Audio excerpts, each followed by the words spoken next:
4 گھنٹے 5 گھنٹے ہو گئے، اب بھی دیکھیے کہ میلے اور ٹھیلے کا کیا ان لوگوں نے دیکھا نہیں اس طرح کا میلہ؟ یہ شیطانی حرکات، شیطان کا وسوسہ جس میں ہمارا سماج پورے طور پر اس میں غرقاب ہے۔ میں کہہ دینا چاہتا ہوں، ایک سلسلہ ہے، بہت اچھا سلسلہ ہمارا، کہ دین دنیا کی باتیں ہم سیکھیں گے، سلیقہ سیکھیں گے، اور اسی مادھم سے جو قوم کی ریڑھ کی ہڈی تعلیم و تربیت ہے، اس تعلیم و تربیت مضبوط بنانے کا ایک اچھا سلسلہ ہمارا جلسہ بھی ہے۔ یقیناً مرد مسلم کے لیے یہ شرف اور خیر کی بات ہے کہ علمی مجلس، دعوتی مجلس، جہاں قرآن و حدیث کی بات ہو رہی ہو، وہاں اپنے اوقات گزاریں، کچھ سنیں سنائیں۔ یہ اللہ رب العزت کی یہاں بڑا مرتبہ اور درجات کی بات ہوتی ہے۔ ایسے مجلس میں نبی کریم صلی اللہ علیہ وسلم کے میراث تقسیم ہوتے ہیں۔ حضرت ابو ہریرہ رضی اللہ تعالی عنہ سے بیان کرتے ہیں، ایک بار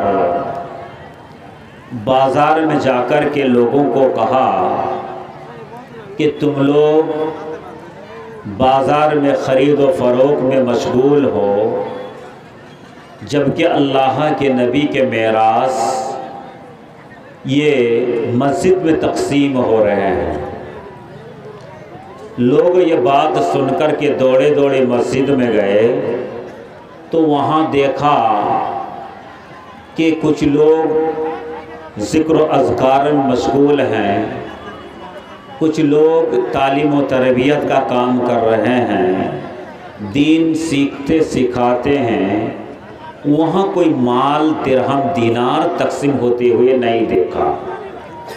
تو لوگ واپس ہو کے حضرت ابو ہریرہ کو گھیر لیا اور کہا کہ آپ تو کہہ رہے تھے کہ مسجد میں اللہ کے نبی کے میراث تقسیم ہو رہے ہیں، ہم نے تو نہیں دیکھا۔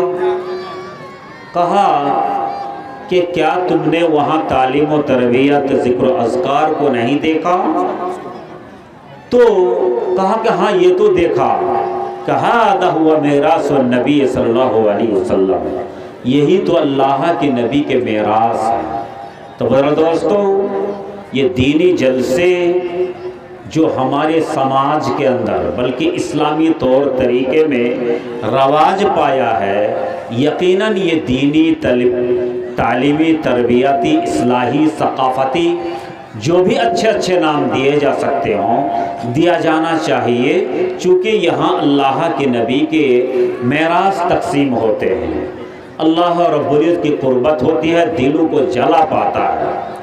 لیکن جو نہایت افسوس کے ساتھ مجھ سے پہلے کئی علماء نے بھی اپنے اپنے انداز میں، کوئی کھرے انداز میں، کوئی غم و غصہ کا اظہار کرتے ہوئے جو باتیں کہی ہیں کہ جلسہ کا جو طور طریقہ ہمارا اب رواج پا رہا ہے، یہ طریقہ اب اس جلسہ کو دینی نام نہ دے کر کے کوئی نام اس کا چینج ہو جانا چاہیے۔ میں آپ کو حق بتانا چاہ رہا ہوں کہ جلسے کے مادھم سے جو میلے اور ٹھیلے کو لوگوں نے پروان دیا ہے، وہاں کا حال ذرا اپنے دل میں ہاتھ رکھ کر کے اور اللہ کے رسول کے بیانات کو آپ اپنے ہاتھ میں رکھ کر کے خود فیصلہ دیجئے، آپ اس سے اچھا کہیں گے یا برا کہیں گے۔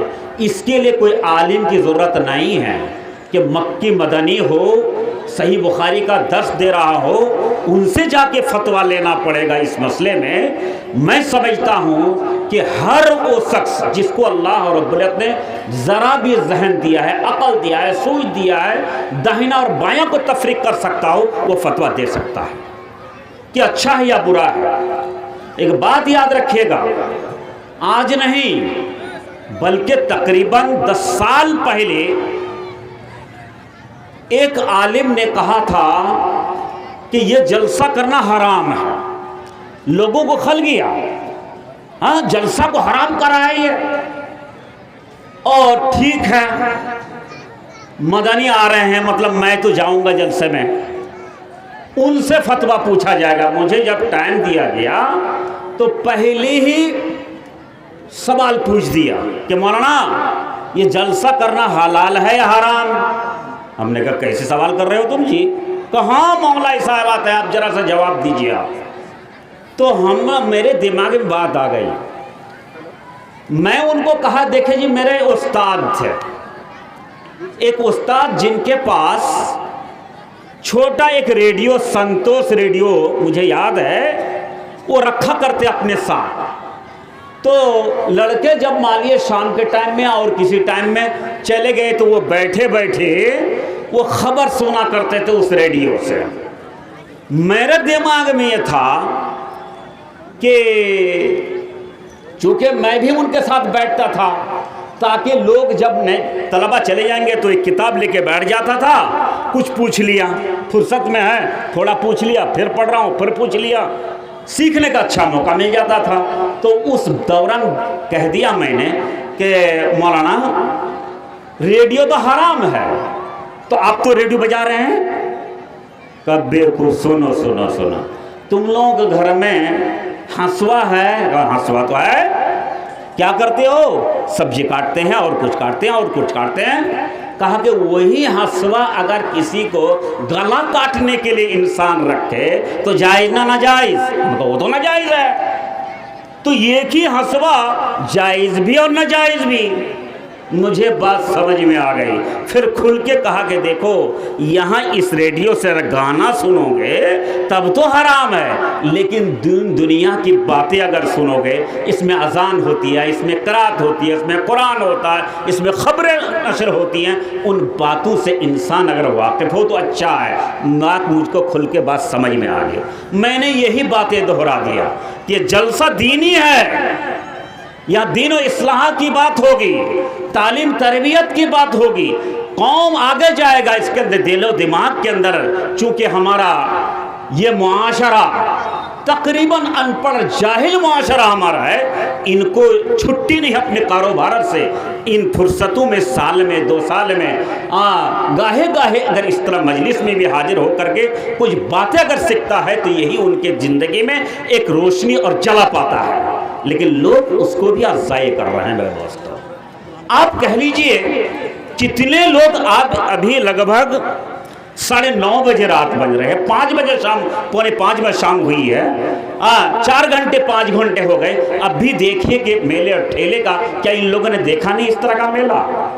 یہ شیطانی حرکات، شیطان کا وسوسہ جس میں ہمارا سماج پورے طور پر اس میں غرقاب ہے۔ میں کہہ دینا چاہتا ہوں ایک سلسلہ ہے، بہت اچھا سلسلہ ہمارا، کہ دین دنیا کی باتیں ہم سیکھیں گے، سلیقہ سیکھیں گے، اور اسی مادھم سے جو قوم کی ریڑھ کی ہڈی تعلیم و تربیت ہے، اس تعلیم و تربیت مضبوط بنانے کا ایک اچھا سلسلہ ہمارا جلسہ بھی ہے۔ بہت اچھی بات ہے، لیکن اس کے ذریعے سے اگر سماج کے اندر بہائی بڑھتی ہے، جہالت بڑھتی ہے، گناہوں میں لت پت ہوتے چلے آ رہے ہیں، تو اس طرح کے جلسوں پر کنٹرول لگانا اس سماج کی ذمہ داری بنتی ہے۔ میں صاف صاف کر دینا چاہتا ہوں، اس لیے میں ذمہ دار مانتا ہوں اہل مدارس اور ان کے کمیٹیوں کو کہ اگر آپ اس جلسہ کو کیجئے سماج کے لیے، لیکن سب سے پہلے اپنا بل بوتا آپ کے اندر ہے تو پہلے اس طرح کے دکان اور خرافات کو آپ کنٹرول کیجئے، اس کو بند کیجئے، پھر جلسے قائم کرتے رہے میرے دوستو۔ نہیں تو آپ کے ذریعے سے ایک طرف تعلیم کی بات کر رہے ہیں، دوسری طرف جہالت پھیلا رہے ہیں۔ دیکھیں دودھ میں کیچڑ ڈالنے سے دودھ پینے کے لائق نہیں ہوتا ہے۔ میرے دوستو میں نے قرآن کریم کی ایک آیات پڑھی ہے، میں اسی کی روشنی میں 2 باتیں کر کے میں رخصت ہونا چاہتا ہوں۔ اللہ رب العزت نے قرآن حکیم کے اندر فرمایا لقد من اللہ علی المؤمنین اذ بعث فیہم رسولا من انفسہم یتلو علیہم آیاتہ ویزکیہم ویعلم الکتاب والحکمہ وإن كانوا من قبل لفی ضلال مبین۔ اللہ رب العزت اس آیت کریمہ میں تعلیم، علم، ہنر، حکمت کتنی بڑی نعمت ہے۔ اللہ رب العزت نے اس آیت کریمہ میں یہ احسان جتایا تمام مومنوں پر۔ لقد من اللہ علی المؤمنین، یہ اللہ رب العزت کا بڑا احسان ہے مومنوں پر کہ اللہ رب العزت نے انہیں میں سے ایک معلم بنا کر کے انہیں علم و حکمت سکھانے کا کام کر رہا ہے۔ بدرہ دوستو، تعلیم و تربیت یہ اللہ رب العزت کی وہ بڑی نعمت ہے جس پر انسان اللہ کا جتنا بھی شکر ادا کرے وہ کم ہے۔ یہی تعلیم و تربیت وہ گوہر ہے، وہ انمول موتی و جواہر جس کے بغیر سمے آج اندھیرا ہے، انسان کی قدر و قیمت نہیں ہے۔ ایک ناتواں کمزور انسان یہ علم و ہنر کے ذریعے سے یہ فرشتوں سے بھی سبقت کرتا ہے۔ آپ کو اور ہمیں معلوم، اللہ رب العزت نے جب حضرت آدم علیہ السلام کو پیدا کیا تھا، فرشتے کو بھی سوال تھا کہ اللہ رب العزت اسے پیدا کیا، یہ مٹی سے پیدا ہوا مخلوق۔ اللہ رب العزت نے کہا تھا انی اعلم ما لا تعلمون، اور انہیں علم و حکمت دی، اور اس علم و حکمت کے ذریعے سے وہ فرشتوں کو مسجود ملائکہ بننے پر مجبور کر دیا۔ برادر دوستو، اللہ رب العزت نے قرآن حکیم میں متعدد جگہ میں متعدد آیاتوں کے ذریعے سے متعدد طریقے سے اب انسان کو علم پر ابھارا ہے۔ اور اس سے بڑی بات کیا ہو سکتی ہے کہ اللہ رب العزت نے جب قرآن نازل کیا تو قرآن کریم کی سب سے پہلی آیات، کوئی بھی ایک عمارت بنائیے، بلڈنگ بنائیے تو فاؤنڈیشن ہوتا ہے، فاؤنڈیشن کی بنیاد کی اپنی جگہ ان کا مقام ہے، اس لیے کہ فاؤنڈیشن کے بغیر کوئی گھر تعمیر نہیں ہو سکتا۔ اللہ رب العزت نے دین اسلام کا فاؤنڈیشن تعلیم قرار دیا۔ سب سے پہلی آیات صحیح بخاری کی حدیث جو نازل ہوئی، اقرأ باسم ربک الذی خلق خلق الانسان من علق اقرأ وربک الاکرم الذی علم بالقلم علم الانسان ما لم یعلم۔ برادر دوستو، ایک بچے نے 100 روپے دیا، اللہ قبول کرے، تو اقرأ پڑھئے، یہ سب سے پہلی آیات پڑھئے۔ اور یہ پڑھنے کی بات اللہ رب العزت نے چھوٹے چھوٹے 5 آیات کے اندر تمام میں تعلیم کی بات کی ہے میرے دوستو، بزرگوں۔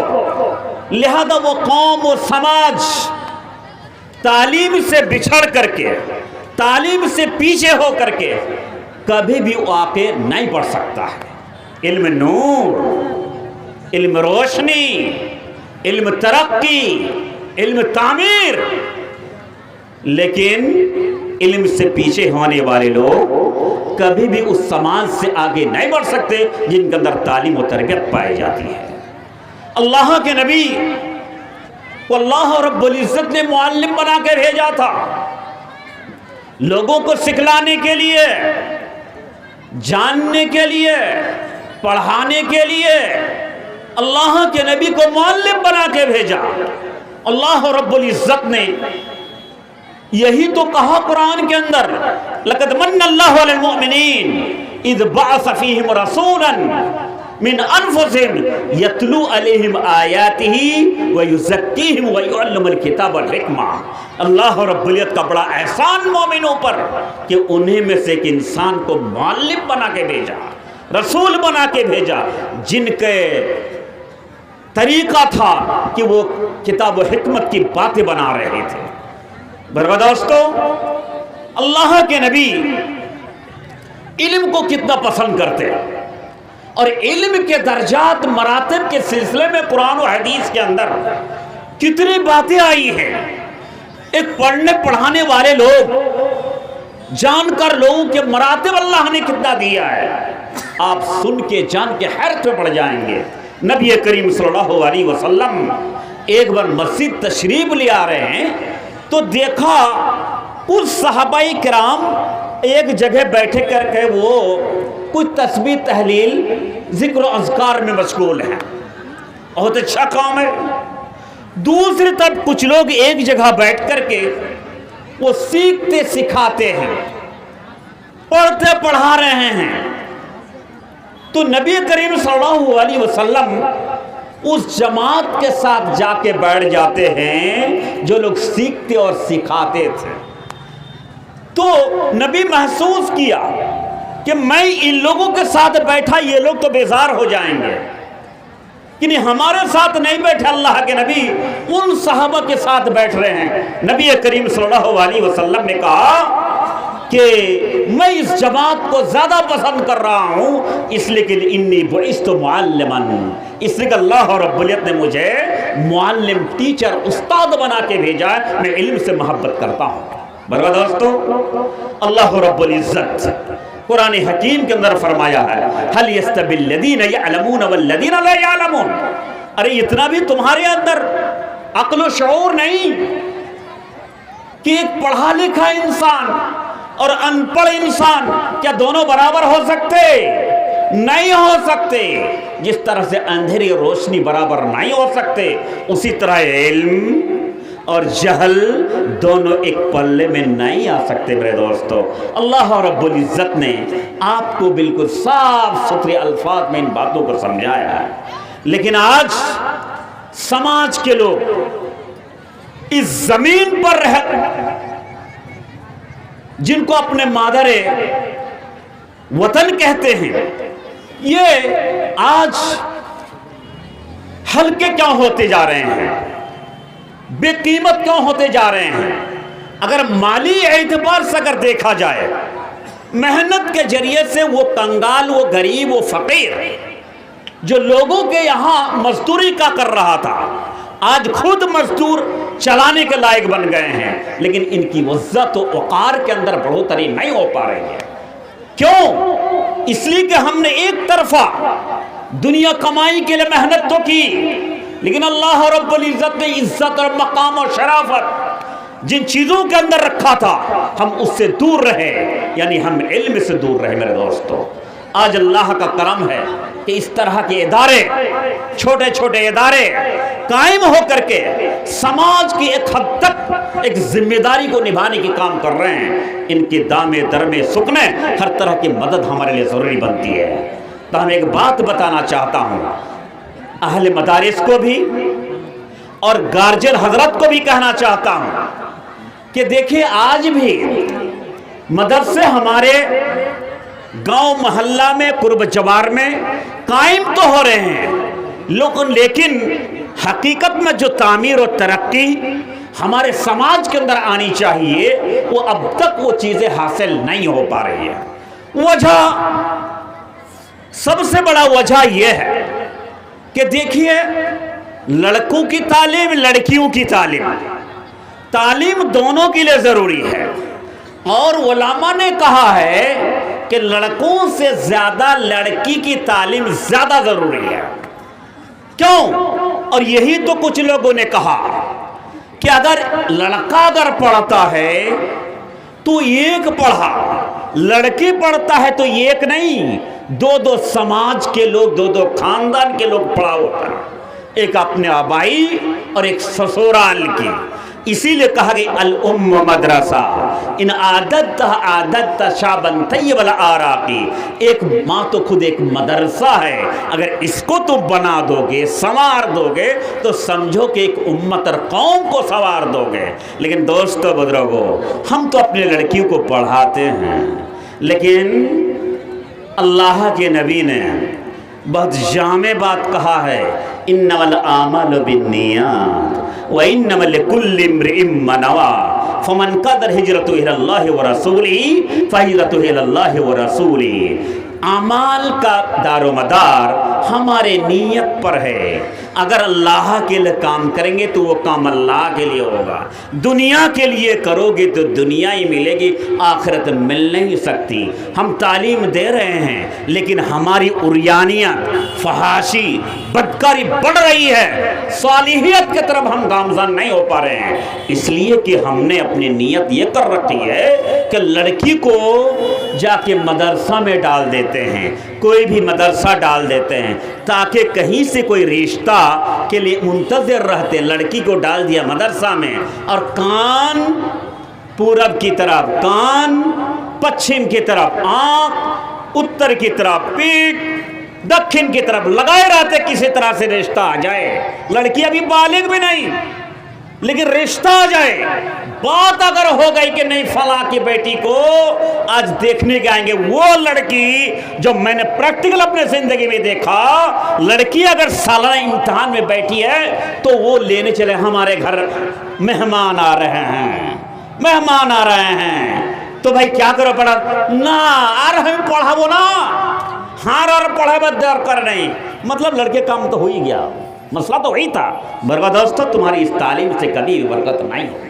میں وصیت کرنا چاہتا ہوں، نصیحت کرنا چاہتا ہوں اللہ کے واسطے دوستو، گارجین لوگ موجود ہیں، اگر آپ کی بچی، آپ کا بچہ اگر یہ ہو کہ نہیں لڑکا پڑھنے کے لائق ہے، ذہین ہے، تیز ہے، لڑکی پڑھنے کے لائق ہے، تیز ہے، اللہ کے واسطے ان کو پڑھا کر کے عالمہ بنا دیجئے۔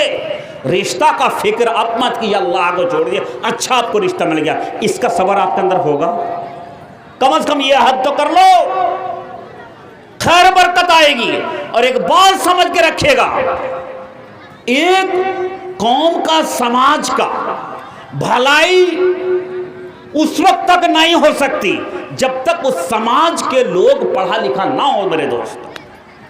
ایک آدمی اگر سماج کا پڑھ لیتا ہے، اچھا عالم بن گیا، اچھا ماسٹر بن گیا، ہنرمند بن گیا، صرف وہی سدھرتا نہیں، آپ نے دیکھا ہوگا، بلکہ اس کا سماج بھی سدھر جاتا ہے میرے دوستو۔ سماج کو سدھارنا چاہتے ہو، دنیا میں اور لوگوں کے ساتھ اپنے پیر سے پیر، قدم سے قدم ملا کر کے اگر زندگی عزت کی زندگی گزارنا چاہتے ہیں تو اپنے سماج کے لوگوں کو اب آگے بڑھانے کی کوشش کیجئے۔ پیٹ ہے، اللہ ہے، آپ کم از کم اس سے پرے ہٹ کر کے، آپ جیسے دنیا آج جا رہی ہے، ٹھیلا چلانے والے، رکشہ چلانے والے اپنے بچوں کی تعلیم و تربیت دلا کر کے وہ آگے بڑھ سکتے ہیں۔ تم تو اہل زمین ہو، تمہارے پاس جائیداد ہے، تمہارے پاس محنت ہے، اللہ نے تم کو جگہ دی ہے، تمہارے پاس کتاب اللہ ہے، تمہارے پاس سنت رسول ہے، سارے طور طریقے موجود، اس کے باوجود تم پچھڑے کیوں جا رہے ہو؟ اس لیے کہ علم کی محبت، دین کی محبت، کتاب اللہ کی محبت، سنت رسول کی محبت تمہارے اندر جس طرح ہونی چاہیے وہ ابھی ہوئی نہیں۔ میرے دوستو بزرگوں، میں اس پیغام کو دے کر کے اپنی باتیں سماپت کرنا چاہتا ہوں، امید کرتا ہوں میری باتیں دل میں اتاریں گے۔ اللہ رب العزت آپ کے اس حاضری کو قبول فرمائیں اور اس جلسہ کو کامیاب بنائیں، آمین۔ وصلی اللہ تعالی نبینا محمد وسلم، والسلام علیکم ورحمۃ اللہ وبرکاتہ۔